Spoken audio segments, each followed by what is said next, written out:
Urutan pertama yang kita persalahkan adalah bagaimana Bupati menyelenggarakan pemerintahan. Ya, termasuk bagaimana pemerintahan itu tadi ya. Karena Bupati punya inspektorat, Mas, ya. Kalau toh Bupati tidak lupa, filter terakhir itu di PP 1217. Kenapa? Karena di situ tugas pokok inspektorat itu mengatur bahwa pengawasan terhadap pengelolaan pemerintahan daerah.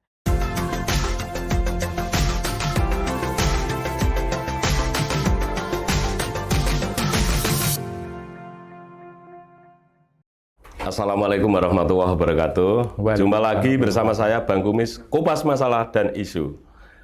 Para sahabat Bang Kumis, hari ini saya menghadirkan narasumber mantan anggota DPRD Kabupaten Kudus 2 kali periode berturut-turut, dan beliau sekarang ini menjadi pengamat kebijakan publik yang selalu mengkritisi kebijakan-kebijakan pemerintah Kabupaten Kudus atau pemerintah Provinsi Jawa Tengah dan pusat apabila memang tidak sesuai dengan harapan masyarakat. Siapa dia?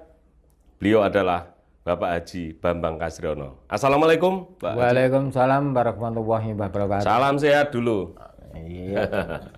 Gimana Pak Bambang, sehat ya? Alhamdulillah sehat, Pak. Di pandemi, Kumis, di pandemi COVID-19 ini jenengan selalu fresh, sehat, nggak pernah terkena ya? Ya. Sama sekali? Enggak.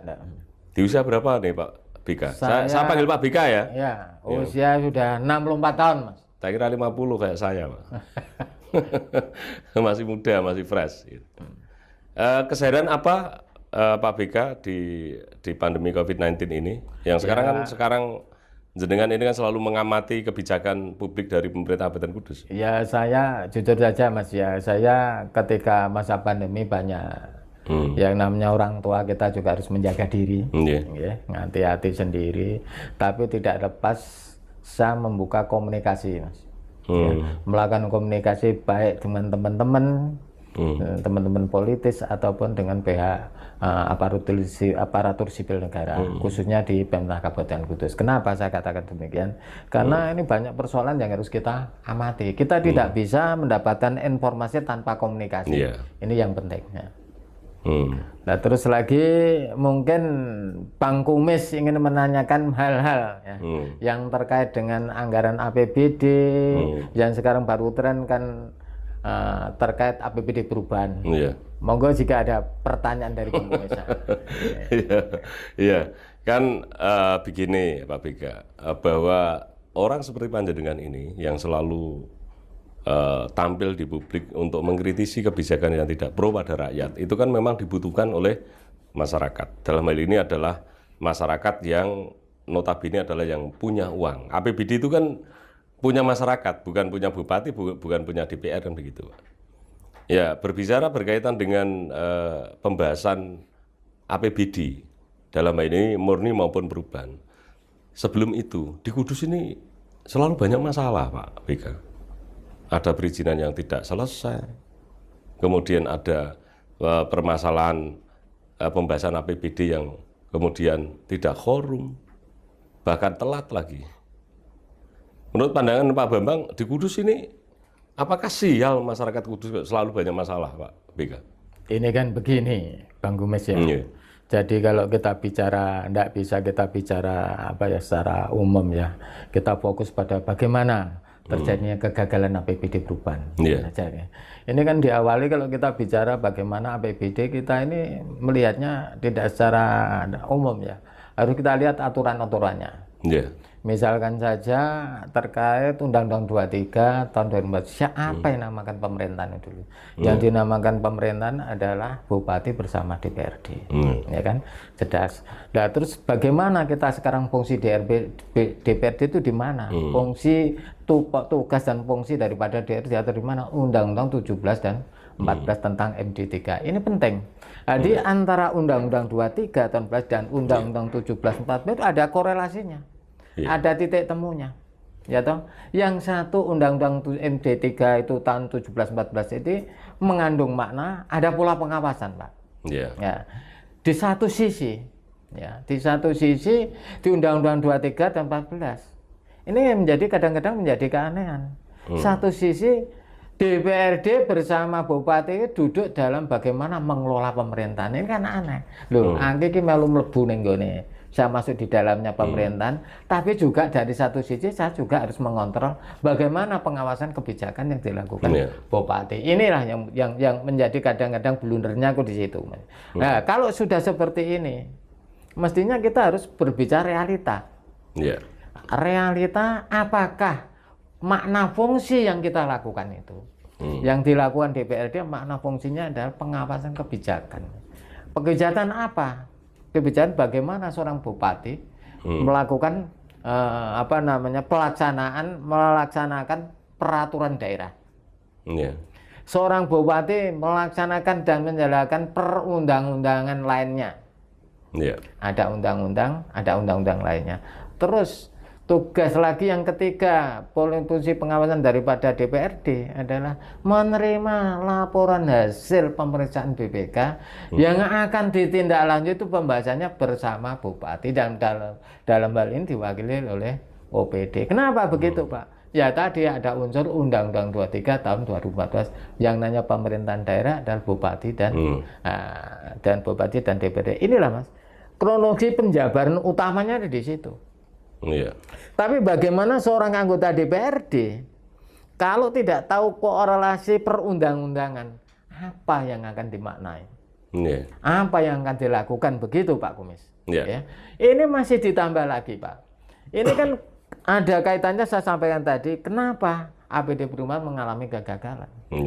Karena di Permendagri 64 tahun 2020 tentang pedoman penyusunan APBD, anggaran belanja pemerintah, APBD, anggaran belanja daerah ya. Yang di situ di dalam Permendagri 64 itu ada namanya schedule, Pak. Batasan akhir dari pembahasan, yaitu di akhirnya itu harus akhir September harus terselesaikan. Tanggal 30 September sudah harus selesai. Nah, sekarang kenapa kok terlambat? Ini kira-kira Bang Wis tanya seperti itu enggak? Iya, pasti. Inilah yang perlu kita jabarkan. Kenapa kok terjadi perlambatan? Yang kita salahkan sebagai masyarakat, ya, saya tetap yang pertama kita maido, Bang Komis ya. Kalau bahasa Indonesia ya kita ini apa ya namanya? Mengkritisi pemerintah daerah. Karena peran utamanya di situ. Mau tahukah atau tidak TAPD ini yang saya lihat adalah bupatinya dulu. Baru level spesifiknya di TAPD yang kita persalahkan. Dan anggota dewan. Nanti ini Pak, kenapa kok anggota dewan saya persalahkan? Karena Undang-Undang 23 tadi, 2014 yang namanya pemerintahan daerah ini termasuk di dalamnya adalah DPRD, mosok ya. Yang eksekutifnya belum mengirimkan data terkait KUAPPS, RKPD, kok DPR-nya nggak tanya sehingga terjadi keterlambatan. Padahal itu termasuk salah satunya bagian pemerintahan, kan begitu. Yang kedua, di Undang-Undang 1714 itu melakukan pengawasan, ya, pengawasan terhadap kinerja daripada Bupati CS, kan begitu. DPRD kan gitu. Masih kalau kita lihat undang-undang lain masih banyak, Pak. Termasuk di dalamnya yaitu bagaimana penyelenggaraan pemerintahan itu dikontrol oleh inspektorat yang diatur di Undang-Undang DPP 12 tahun 17. Saya potong di sini, mohon maaf Pak Bika. Untuk penyusunan rancangan anggaran pendapatan daerah atau RAPBD itu kan sebenarnya untuk kita bahas di APBD perubahan ya. Itu kan Bupati yang dibantu oleh OPD dan Ketua TPAD itu adalah Sekretaris Daerah dalam hal ini. Itu kan seharusnya menyusun dulu, ya kan? Menyusun, karena beliau-beliau ini dapat gaji per bulan itu kan, tunjangan dan segala macam itu kan memang untuk itu. Untuk membahas itu agar supaya pembahasan rancangan anggaran pendapatan daerah perubahan itu bisa segera diselesaikan karena ditunggu oleh masyarakat. Uang ini kan uang rakyat gitu loh Pak Bika. Ketika kemudian yang sekarang ini kemudian tidak bisa disahkan karena ada keterlambatan tadi yang dibacakan sesuai dengan Kemendagri nomor 64 tahun 2000 bahwa pembatasan akhir pembahasan itu di tanggal 30 September. Kemarin kalau tidak salah itu tanggal 2, kalau tidak salah kalau tidak tanggal 5, baru diserahkan, baru mau dibahas gitu loh. Dan kemudian deadlock kan, karena memang tidak sesuai dengan Permendagri begitu, Pak Bambang. Menurut pandangan jenengan yang paling salah siapa? Ya, terima kasih. Ya. Tadi kalau berbicara tentang salah siapa ya Mas ya. Ya. Ini pasti ada urutannya. Yeah. Ya. Urutan pertama yang kita persalahkan adalah bagaimana Bupati menyelenggarakan pemerintahan. Ya, termasuk bagaimana pemerintahan itu tadi ya. Karena Bupati punya inspektorat, Mas. Ya. Yeah. Kalau toh Bupati tidak lupa, filter terakhir itu di PP 1217. Kenapa?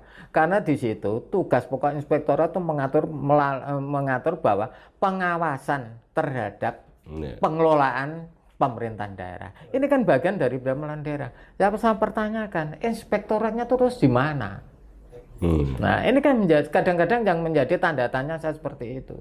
Kalau dikatakan Bupati salah semata, ya juga tidak, termasuk TAPD-nya, termasuk sekdanya yang menjadi ketua TAPD. Ini penting. Nah, terus bagaimana posisi DPRD? BRD salah. Karena apa? Kenapa sebelum belum diserahkan itu mesti ada warning control system, Mas. Ya, diingatkan, weh ini mau pembahasan sudah mendekati masa deadline sesuai dengan Permendagri 64 dan 20. Logikanya begitu. Tetapi kalau sampai pembahasan pertanyaan kan begini, janjane DPRD ini ngerti Permendagri 64 dan 20 atau tidak? Kok diem? Loh ini kan tidak rasional, Bang Kumis. Kalau beliau-beliaunya itu tahu, logikanya harus diingatkan, bukan menerima. Nah, bukan menerima, WPPA-nya belum dikirim, jauh hari kan artinya diingatkan. Menjemput bola gitu ya. Ya, mestinya mengingatkan itu tidak harus pakai formal ya. Seperti saya dulu, Bang Kumis, sering komunikasi walaupun tidak dalam konteks formal ya. Kita ngomong-ngomong gitu. Kita ingatkan. Lah inilah yang kita harapkan supaya terjadi keseimbangan pemerintahan. Satu, DPR juga membutuhkan bagaimana harus dibahas karena kepentingan masyarakat. Bupati juga begitu, harus ingat tugas pokok dan kewajibannya. Begitu Bang Kumis. Ya. Tetapi kan bisa jadi untuk anggota Dewan sudah mengingatkan Pak Bega. Kemarin juga saya ketemu dengan pimpinan Dewan, Wakil Ketua DPRD Kabupaten Kudus, tiga-tiganya kemarin itu, bahkan semua saya wawancarai berkaitan dengan itu. Katanya sudah diingatkan terus, tapi secara lisan, pakai surat juga kayaknya. Itu, tetapi ternyata yang sekarang kita lihat bahwa APBD perubahan di Kudus ini memang kemudian perkada dikembalikan pada bupati lagi, kemudian nanti bupati membuat satu surat lagi ya, surat namanya peraturan bupati ya, untuk menyusun anggaran perubahan, karena uangnya begitu banyak kayaknya itu untuk perubahan. Dan ini masyarakat rugi Pak Bika gitu loh.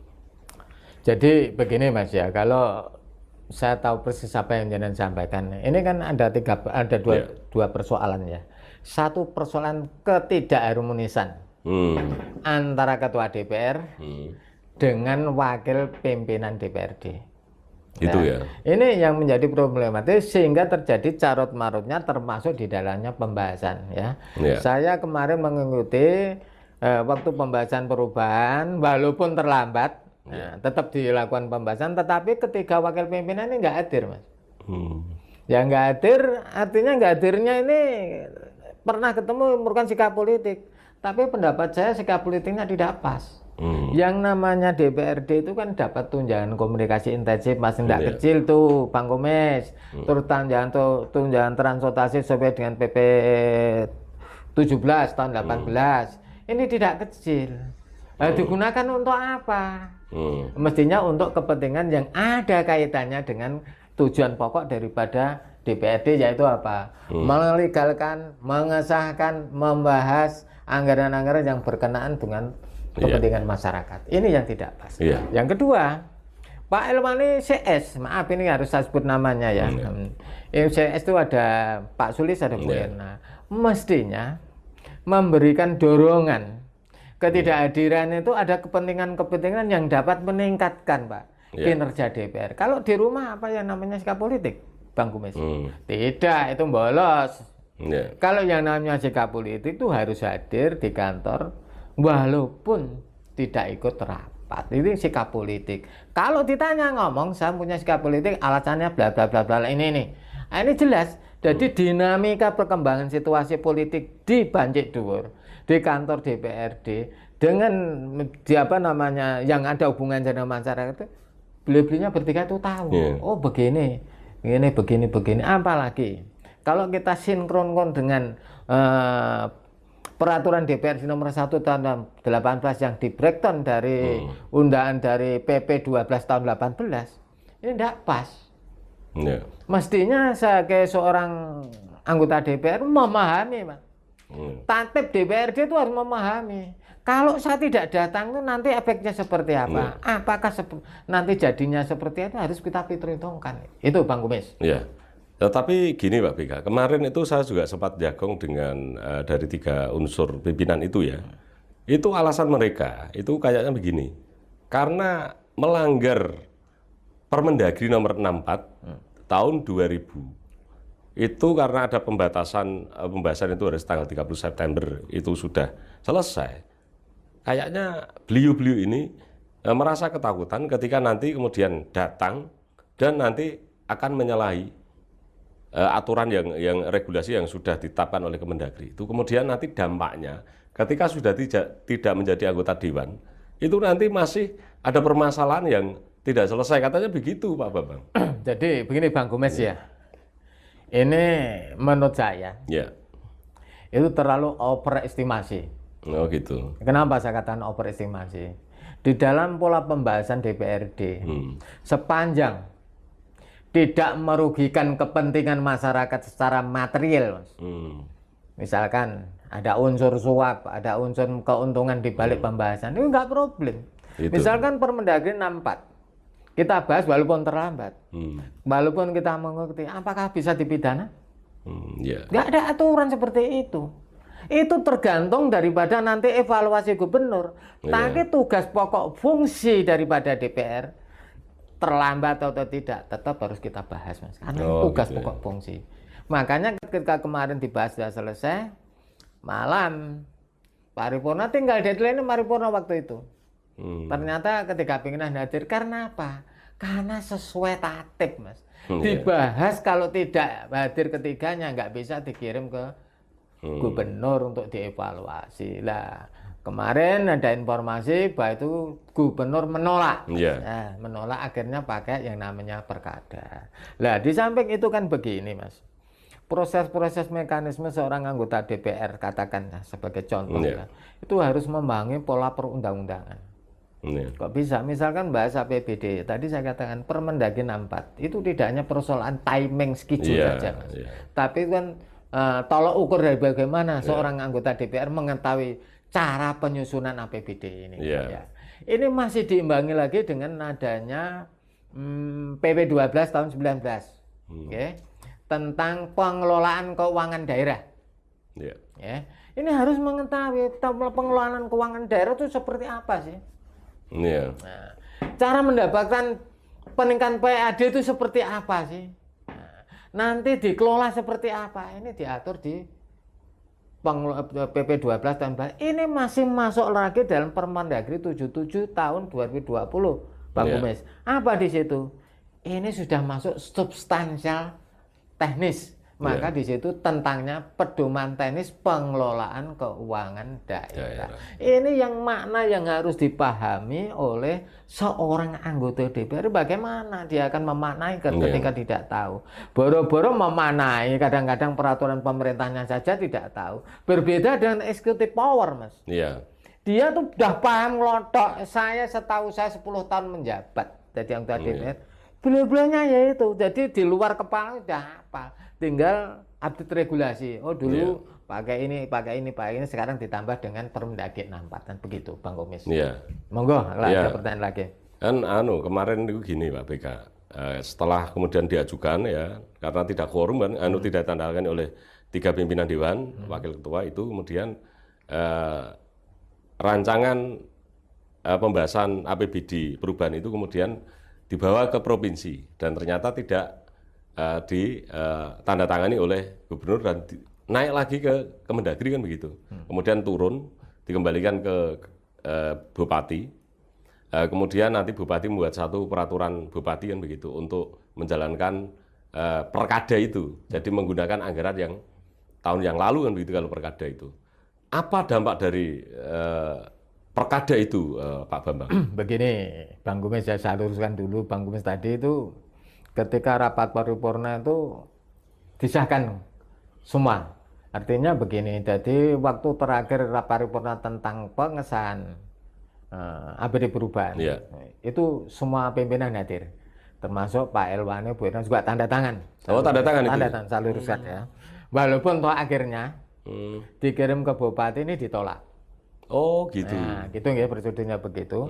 Makanya apa sekarang esensinya? Dengan keterlambatan, siapa yang dirugikan? Tentunya yang dirugikan adalah masyarakat, Pak. Masyarakat kenapa? Dampak daripada pembatalan penolakan gubernur untuk menjadi APBD perubahan, ini dampaknya luar biasa. Karena apa? Untuk kegiatan-kegiatan fisik yang berkenaan dengan dalam prolog tadi saya katakan berkenaan kegiatan fisik yang berdampak pada bagaimana pengurangan angka pengangguran, peningkatan kinerja dan mengurangi angka kemiskinan dan mengurangi angka inflasi. Ini tidak terpenuhi karena tidak ada kegiatan. Yang ada unsur-unsur yang sangat mendesak dan prioritas. Nah, ini kan flexibility commitment, Bang Gomes ya. Unsur mendesak, darurat, prioritas. Ini kan ya nah yang ada lagi yang namanya mandatori dari pemerintah pusat. Banyak hal ya. Misalkan saja contoh mandatori ini termasuk penyertaan modal PDAM. Nah ini tetap ini dijalankan. Terus belanja wajib mengikat, pembayaran PPJU, LPJU ya. PPJU, pajak penerangan jalan umum. Nah, terus yang kedua pembayaran tenaga alih daya, tenaga kontrak, itu harus outsourcing. Nah inilah yang utama yang diselesaikan di perubahan. Tetapi untuk kegiatan fisik, itu tidak ada Mas. Nah termasuk bagaimana kegiatan dewan diarahkan. Ada info di kegiatan dewan nanti di perubahan pakai perkada. Nanti ada kegiatan namanya pembuatan perubahan peran perda, Mas. Jadi ada 3 pansus nanti perubahan raperda itu. Di antaranya perubahan perda 16 tahun 2012 tentang tata ruang. Ada perda tentang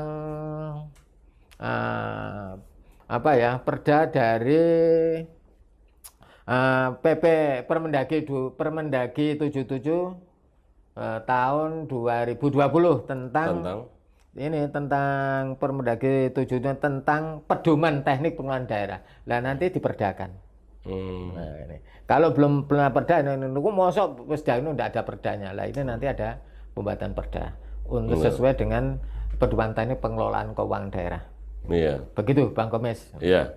Dan apa yang panjenengan sampaikan tadi bahwa ketika perkada itu kan hanya kegiatan-kegiatan yang bersifat darurat dan urgent, prioritas dan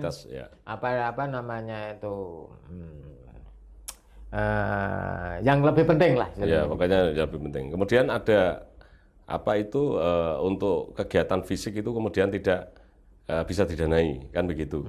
Padahal sekarang ini kan di musim penghujan ini kan juga jalan-jalan, kemudian saluran air, kemudian ada sungai-sungai yang perlu memang ada pembangunan itu. Karena kalau Kudus ini kan sering ketika ada musim hujan itu kan ya genangan air itu kan banyak kan begitu Pak. Dan sudah dinanti ternyata memang tidak disahkan kan begitu. Tidak bisa dibiayai oleh pemerintah daerah. Tapi sebelum kita bahas lanjut, kita minum dulu Pak Bambang. Karena ya tenggorokan ini harus memang selalu basah. Pagi kita ngopi. Sambil bincang-bincang Bang Gomes ya. Kemudian jadi begini. Hal yang terkait dengan jenengan sampaikan tadi misalkan untuk pemeliharaan jalan. Kelihatannya ada info yang sifatnya emergensi, darurat dan memaksa. Kelihatannya dianggarkan, tapi saya belum jelas ya. Ini tentu kalau pemerintah itu, saat tadi saya katakan itu kan fleksibel komitmen, tergantung menerjemahkan. Mudah-mudahan saja harapan saya, anggaran untuk perbaikan jalan ini kan emergensi memaksa. Termasuk bagaimana selokan. Mudah-mudahan saja apa yang kita sampaikan didengar oleh pemerintah kabupaten dan DPRD bisa direalisasikan karena sifatnya emergensi memaksa. Iya. Karena bansus itu juga itu kan yang judulnya sudah dikirim ternyata tidak bisa didanai, Pak. Apa? Bantuan khusus, Banqiu itu kan banyak ya. Jadi di desa-desa itu. Kalau kita bicara Banqiu itu sangat tertarik, Mas ya. Jadi ada perbedaan ya. Kalau Banqiu itu kan tergantung nanti, kan kemarin juga ada penganggaran di Banqiu di 2021. Itu tergantung, itu kan ada perbubnya, Mas. Itu tergantung Pak Bupatinya. Masih bisa didanai dengan adanya perkada ini untuk perubahan, Pak? Lihat saja. Ini kan sifatnya memaksa, darurat. Ini tergantung penilaiannya. Tadi saya katakan itu kan fleksibel. Yang menerjemahkan itu kan pemerintah sekarang enggak. Hanya pemerintah kabupatenku, DPR itu hanya apa? Hanya ngomong ngandani doang. Ya kan? Karena dan akhirnya itu penilaian kemudian menjadi subjektif, Pak BK. Sendiri yang dianggap ikut darurat kemudian didanai, ya kan? Ya ini tadi saya katakan subjektif akhirnya. Maka saya tidak berani mengatakan subjektif, Mas ya. Tadi saya definisikan ini kan ada darurat dan memaksa. Ya artinya keadaan yang betul-betul menjadi prioritas, jadi yang paling prioritas. Ini tergantung menerjemahkan. Artinya kan begini, harus ada parameter gitu, Pak. Yang namanya darurat itu kayak apa? Yang tahu parameternya ini kan di eksekutifnya, Mas ya. Saya tidak bisa mengatakan ini tentunya dari TAPD bersama Bupati bagaimana nanti menerjemahkan darurat, memaksa ini kan seperti apa? Prioritas seperti apa? Ini kan saya tidak bisa mengukur, Mas ya. Maaf ya, ini saya tidak bisa mengukur.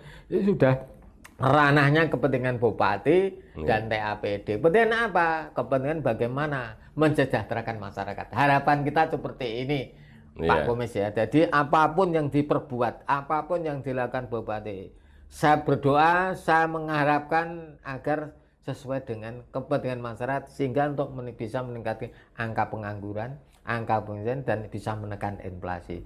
Bisa lagi mendorong pertumbuhan ekonomi. Ini harapan saya seperti itu, Bang Kumis. Bagaimana nantinya? Monggo, mudah-mudahan saja Pak Bupati CS ya, ini mendengar nyun sewu obrolan kita, dialog kita sehingga ada respon.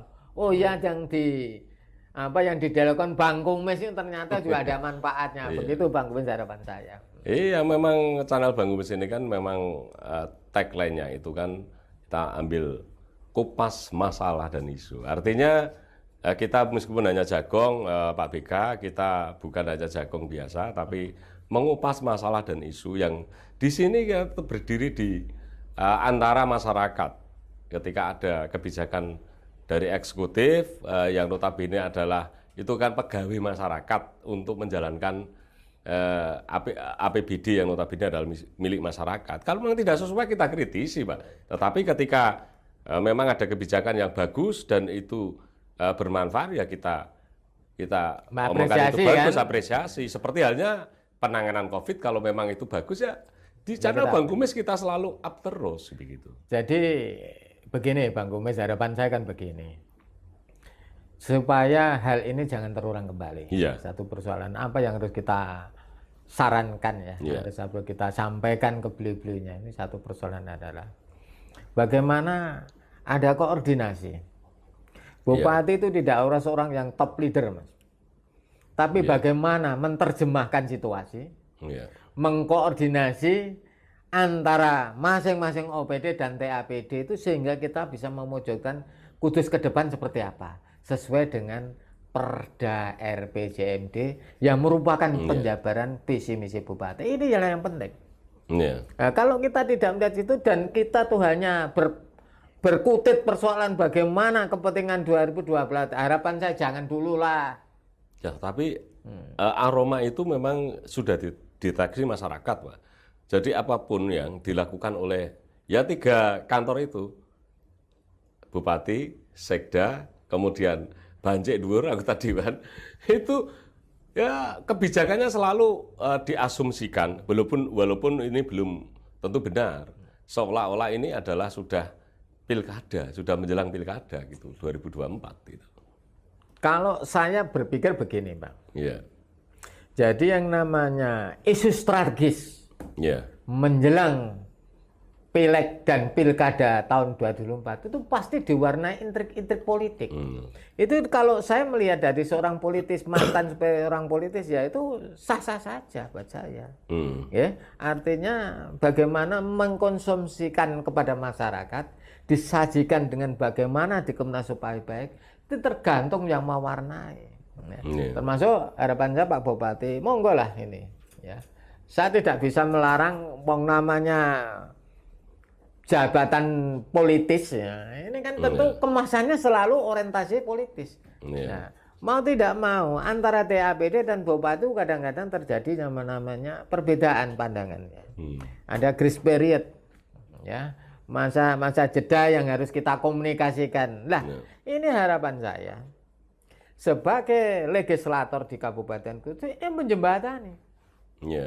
Menjembatani bagaimana kepentingan masyarakat supaya teradopsi bisa terlaksana dengan baik. Jadi nilai manfaat tadi saya katakan kalau APBD bisa terlaksana baik, ini banyak sisi sasaran yang bisa kita ambil.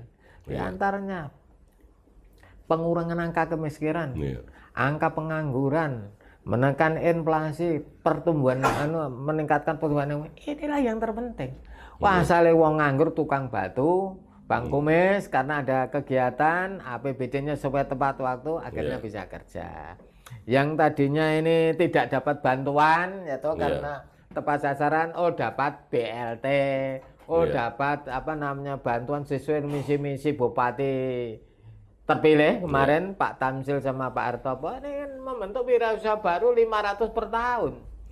Bayangkan saja ya, kalau ini sampai terjadi pakai perkada bisa-bisa saja, tapi image DPRD ini kurang. Atau bahkan kalau bisa saya katakan agak sedikit ekstrim.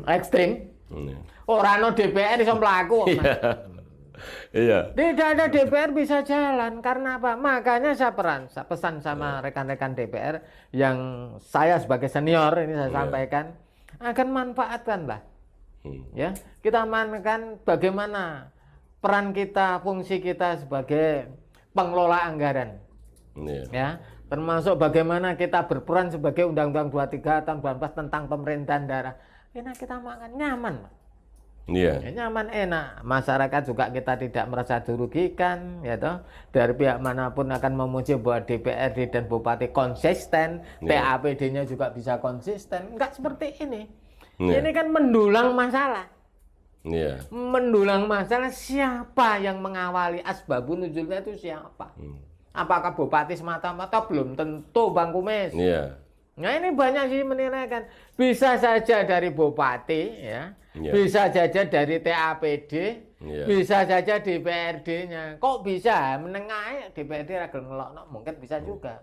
Kalau panjenengan tadi mengatakan bahwa ada unsur pimpinan yang sudah menyampaikan, ini kan baru hal-hal yang sifatnya informal, ya, lagi gremeng. Nah, ini kan tidak pas. Yang namanya lembaga ini harus di samping kita membangun komunikasi non formal, harus dikit formal. Kalau perlu buat seperti ini dialogis, masyarakat tahu, peran DPRD wakil pimpinan itu betul-betul tidak bolos di rumah, gitu.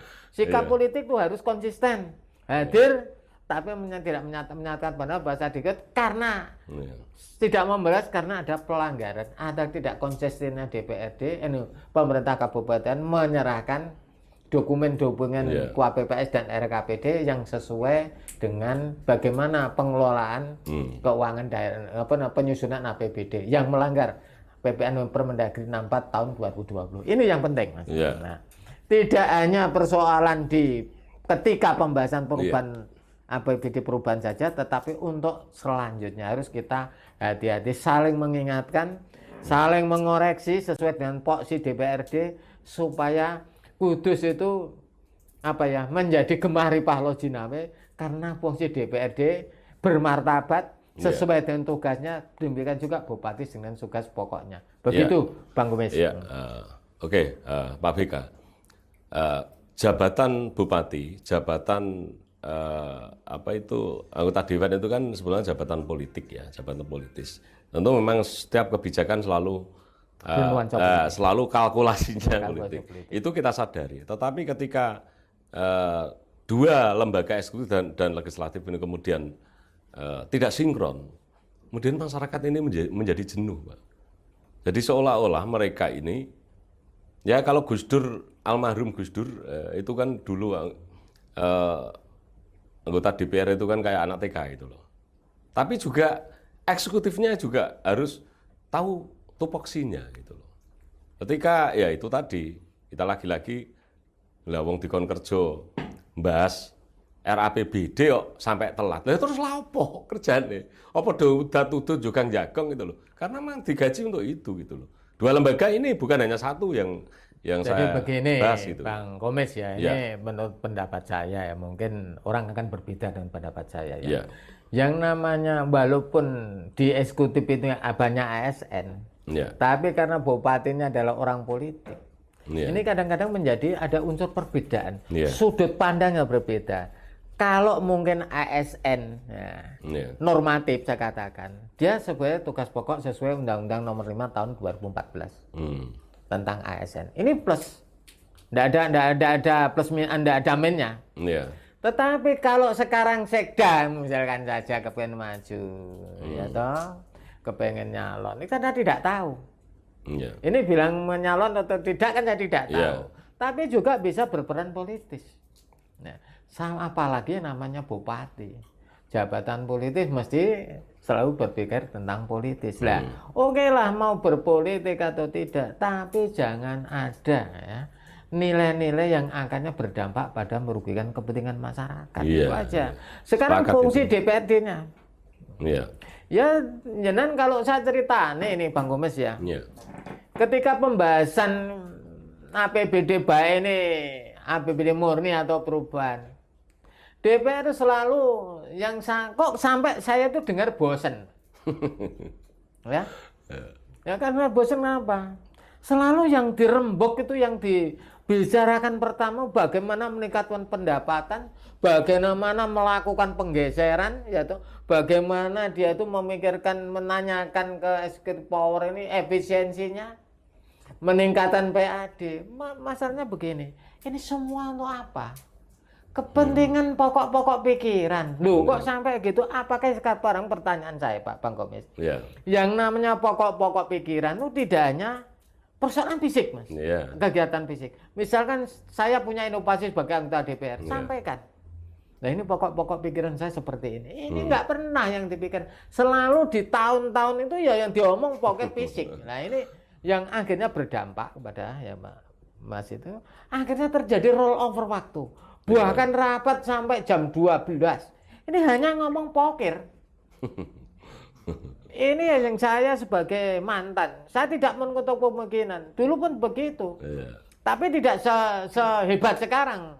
Bang Komis, inilah yang harapan saya. Monggo adik-adik kita, junior-junior saya, Mas, saya ingatkan. Monggo lah berkiprah dalam politik. Bahwa itu memang dinamika politik. Tapi jangan berlebihan. Jadi over estimasi, aku kudu semene, ini semene. Pertanyaan saya kok kudu ngotot itu ada apanya sih, Bang Komis? Bang Komis kan nggak pernah tanya sama saya. Enggak, saya enggak akan tanyakan itu karena itu terlalu privat. Saya bahas yang saya lihat, yang saya dengar saja, Pak BK. Karena kalau sudah masuk ke ranah itu kan nanti menjadi fitnah. Kemudian saya enggak pernah lihat itu. Ya, saya tahu yang mau dibahas itu kan kenapa kok pokir sing dibahas. Kemudian yang dibahas itu angka berapa, saya dapat berapa dari poker maksud saya itu. Saya nggak akan bahas itu. Yang terpenting. Ya sudah, kalau Bang Komis nggak tanya, kok royan poker untuk apa? Ini sebetulnya kan begini Bang Komis ya. Ini kalau memang poker itu saya katakan, itu sudah diatur di Undang-Undang 17 tentang pendidikan, Pak. Ini yang menjadi soal itu begini Bang Komis. Ya. Implikasi dampak dari Undang-Undang 17, 14 tentang MD3 ada yang namanya reses, Pak. Ya. Reses itu kalau kita definisikan bagaimana mensosialisasikan APBD di dapilnya masing-masing. Makanya kalau panjenengan tahu ya, ketika seorang anggota DPRD melakukan reses itu yang diomong persoalan anggaran yang habis dibahas. Di samping itu untuk penjaringan pokok-pokok pikiran dari dapilnya masing-masing ini. Tetapi ketika aneh lagi, saya katakan maaf ini Bang Komes, seorang pimpinan DPR itu anggota DPR enggak? Anggota DPR, ya kan? Tentu tunduk dengan Undang-Undang 23 14 dan tunduk Undang 17 14 tentang MD3. Bagaimana reses? Tetap harus di dapilnya. Mosok pokoknya jadi apa namanya itu sarpras. Sarpras di mana itu dicolok itu kan enggak pas. Ada trade center yang mangkrak itu pokoknya siapa? Tapi saya enggak buka dulu Bang Komes. Nanti nek jenengan buka tak buka. Nanti kita bahas berikutnya nanti. Ya, itu makanya harapan saya begini. Kita itu enggak usah ngoyo-woro lah. Yang saya sayangkan ketika poker diajukan itu tidak ada, saya ngalami tidak ada yang namanya kajian strategis. Ini mestinya tugas pokok OPD Mas. Sebelum diajukan masuk poker itu kita sebetulnya ada komunikasi dulu lah. Oh ini masuk RKPD-nya ini aja Pak yang sudah kita kaji. Ora ono apa-apane kaya nek jenengan dengan saya iki maem Mas. Wah angger entek segane ya wis kumbah iku dadine seperti apa. Ini yang saya lihat sampai sekarang. Contoh lagi. Kalau panjenengan mau cetha ya. City Walk. Ini pernah saya tanyakan ke PUPR. 17 miliar ya itu ya anggarannya. 14,3. Ini pernah saya tanyakan. Apakah itu sudah ada kajiannya? Belum Mbak, nanti baru kita kaji. Kok aneh? Kajiannya ngeri. Nah, ini kok aneh sepak bola. Aturannya belakang. Lah sampai sekarang ternyata juga tidak ada kajiannya. Dan ini hampir kalau ada kajian hanya kajian semu Mas. Kajian semu. Wes angger pokoke ono. Ini kan enggak benar. Bahkan saya sinyalir enggak ada. Hal-hal yang sifatnya strategis, saya katakan proyek strategis seperti itu. Yang nilainya tinggi. Ini buat dikaji lah. Ya, nah ini tidak ada kajian yang manfaat. Coba kalau panjenengan lihat di mana itu di City Walk. Apa yang kita dapatkan? Ya tetap kayak gitu aja. Lah ya, angka 14,3. Dan kalau jenengan pernah saya masukkan di mana ya di viral dulu kemarin saya katakan. Loh, saya tanya, loh masa wong atasnya tuh ada jaringan kok ada tumbuhan, apa tuh enggak jundul macam begitu. Ini pakai logika orang godeng pun bisa Mas. Bahkan kemarin itu lampunya itu banyak yang sampai sekarang lampunya belum nyala. Ini nanti kita kumpas tuntas sendiri Bang Komes ya. Jadi kita lebih spesifik, kita lebih gayeng. Aku nanti podcastnya di PUPR saya tanyakan. Iya kan enak kantor PUPR. Tanya loh ini gimana? Ini mudah-mudahan saja ini pejabatnya Mas Sarip ini mendengar omongan kita Mas. Nanti kita temui, kita ajak bahas, diskusi, nek nggawe proyek ya aja ngono. Bicara sistem Pak itu dulu perencana bukan saya. Namanya sistem, pejabatnya siapa saya enggak mau tahu. Nah, pejabat udah pensiun saya suruh cari. Kan tidak kewenangan kita. Lah inilah harapan saya.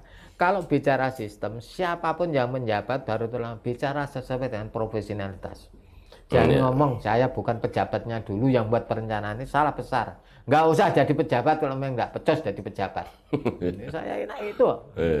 Saya ngomong kalau DPR niat jadi DPR, yang betul-betul jadi DPR. Tahu perundang-undangan, bagaimana Permendagri 64 itu penjabarannya seperti apa, ya kan? PP 12 tahun 19 seperti apa tentang pengelolaan keuangan daerah. Terus tindak lanjut PP Permendagri 7720 tentang pedoman teknisnya seperti apa. Alhamdulillah nanti ada baru dibahas perdanya, Mas. Baru dibahas perdanya. Ini yang saya kadang-kadang harapan saya lah adik-adik kita, teman-teman kita yang senior yang masih ada, berilah contoh yang baik pada adik-adik kita yang masih junior. Taulah tentang perundang-undangan. Jadi jangan sampai nggak tahu. Tatip yang bedino itu yang dipakai untuk dia kerja. Tatip nomor 118 ini mau diadakan perubahan tatipnya karena ada spesifik, ada informasi yang masuk saya. Ya, apakah tatip dibahas? Saya hanya menyarankan Wong sifatnya itu kan sementara ada kaitannya dengan COVID. Ini karena pakai virtual itu sah enggak kehadirannya? Itu menjadi masalah. Nah, ini sebetulnya titel tatipnya tidak usah dirubah, titel ditambahi karena sifatnya insidensial. Nanti kita sahkan di paripurna, keputusan presiden paripurna. Nggak usah buat pansus lagi ngabis-habisan uang, Mas. Ya. Nah gini, saya paham di sini Pak BK. Ketika kemudian tata tertib itu kemudian rapat virtual itu dimasukkan. Ini yang menjadi problem adalah nanti jangan-jangan anggota dewan ini para pemalas itu yang malas itu wis rapat rasa fisik, rasa tatap muka, wis angger lewat. Makanya kan harapan virtual, saya kan, itu kan repot nanti. Maka harapan saya kan begini, Mas. Jadi rapat virtual karena ada pandemi. Ini kan ada tolak ukurnya. Kapan akan diberlakukan? Cukup dengan keputusan paripurna. Tapi kapan berakhirnya kita lihat dengan instrumen dari pemerintah daerah. Itu kapan? Ediknya, termasuk bagaimana itu apakah nanti ada peningkatan COVID atau bahkan COVID-nya hilang. Ini kita lihat kalau hilang ya dicabut lagi lewat paripurna. Bingung-bingung buat pansus saya dengar pusing-pusing. Terus saya lihat ini kode etik sama tata beracara. Ini kebetulan saya kira Bang Gomes. Saya dulu yang buat itu Bang Gomes karena saya tuh di komisi apa jenengan dulu? Ya dulu itu kan saya ketua BK-nya Bang Gomes. Oh gitu. Saya ketua BK-nya, maka bagaimana kode etik kita kelola sendiri, kita rubah sendiri, kita bahas sendiri satu dengan anggota, termasuk bagaimana tata beracara. Nah ini kebetulan informasi ke saya cukup dibahas di BK. Alhamdulillah berarti masih bisa kita ora usah ngoyo-ngoyo membuat pansus lagi. Terlalu lama. Cukup ini nanti membuat ranperda ya. Pembahasan ranperda saja termasuk perubahan ranperda 16-12 tentang tata ruang. Wah lama Mas. RT RW itu ya? Iya. Sampai sekarang belum selesai. Belum. Ini udah berapa puluh tahun itu? Mulai 16-12 berarti udah berapa? 9 tahun. Iya 9 tahun. Nah, ini perda yang very koloso. Repot itu Mas itu. Nyerempet bahaya. Nanti siapa yang bermain akan kita lihat. Karena itu isu-isu sensitif kalau ketika bahas masalah perda RT RW itu. Nah ininya, ya makanya harapan saya seperti rekan-rekan di Dewan sekarang ini, adik-adik kita, junior saya, ingatlah ya, semua apa yang dilakukan itu adalah untuk kepentingan masyarakat, termasuk dia harus mendalami dulu perda 16 dan 12. Ada dirubah yang dirubah apa nih? Ini kan harus tahu. Ya. Jangan lihat bukunya. Kita sinkronkan dengan di lapangan. Loh, ini kok kawasan hijau jadi kawasan kuning, ini dasarnya apa? Pasti ada kajian KLH. Tidak cukup itu, diteloki lagi. Iki tanah sapa masuk? Ini. Mudah-mudahan apa yang kita sampaikan Bang Kumis, ya kritikan kita ini didengar oleh saudara-saudara kita yang di legislatif, wabil khusus Pak Ketua, sama di eksekutif, khususan buat Pak Hartopo. Apa yang saya sampaikan tidak semata-mata mengkritikan, tapi kita juga berpikir bagaimana Kudus ke depan bisa gemah ripah lojinawe dengan pola pin Pak Hartopo dan Pak Mas An. Ini harapan saya begitu. Dan harapan masyarakat. Harapan masyarakat. Termasuk Bang Kumis juga harapannya seperti itu. Mudah-mudahan Bang Kumis kritikan saya ini jangan diterjemahkan di endingnya ini Pak Bambang ini memang ngono kuwi ya. Ini ngono kuwi yang mana? Ini perlu disikapi lah. Kalau memang apa yang saya sampaikan kita diskusikan hari ini, kita dialogkan hari ini Bang Kumis ya. Ada nilai manfaat monggo lah dipakai. Ini kalau jenengan nanti saya ajak dialog terkait bagaimana Ban Kio, wah jenengan tertarik interesting Pak. Jadi mungkin kalau ada orang di luar mengatakan ya kalau itu masuk di media cetak ya tadi saya kata news anything time needed interest number readers. Ini nantinya begitu Bang. Iya, nanti lain hari kita bahas Pak BK. Ini kan masih banyak yang perlu kita bahas berkaitan dengan Kudus, karena jenengan dan saya ini kan orang Kudus. Artinya ya ketika jenengan mengkritisi, ya sehendaknya eksekutif maupun legislatif itu harus welcome karena jenengan ini kan juga bagian dari masyarakat yang mempunyai APBD, kan begitu. Tapi karena kita sudah agak lama, nanti kita bahas untuk topik yang lain, Pak BK. Saya penasaran, apa sih mutu hidup seorang Bambang Kasriono itu? Kalau ngomong itu tastis, pokoknya cerdas, menguasai materi dan undang-undang, perundang-undangan dan peraturan-peraturan hafal semua. Ini gini, prinsip hidup saya itu sederhana, Mas Bambang Kumis ya. Bagaimana saya bisa bermanfaat untuk masyarakat, utamanya ya untuk kantor alma mater saya yang saya tinggalkan. Apa itu? Ini betul-betul di DPRD kan. Nah, ini kan supaya melihat ke depan itu dalam konteks yang kemaripah lojinawi, sehingga pola pikirnya itu akan meningkatkan inovasi, kreativitas, ya toh, akuntabilitas. Ya, kita punya kreativitas yang tidak punya akuntabilitas kan repot jadinya. Nah, ini harapannya. Terus yang kedua, saya motivasi sederhana, Bang Komis ya.